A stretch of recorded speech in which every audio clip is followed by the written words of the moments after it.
இந்த நாளினுடைய கர்த்தருடைய வார்த்தை எபேசியருக்கு எழுதின நிருபம் 6வது அதிகாரம் அதனுடைய 11வது வசனம். நீங்கள் பிசாசின் தந்திரங்களோடு எதிர்த்து நிற்க திராணி உள்ளவர்கள் ஆகும்படி தேவனுடைய சர்வாயுத வர்க்கத்தையும் தரித்துக் கொள்ளுங்கள்.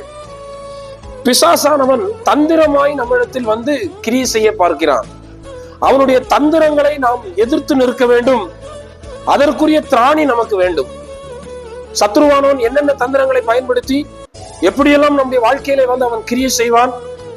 அதிலே முதலாவது அவன் செய்கிற அவனுடைய மிகப்பெரிய செயல், அவன் தந்திரமாய் ஸ்தோத்திரம் நாம் நம்பத்தக்க விதத்திலே, நம்மை ஏமாற்றக்கூடிய விதத்திலே அவன் நம்மிடத்தில் கிரியை செய்ய பார்க்கிறான்.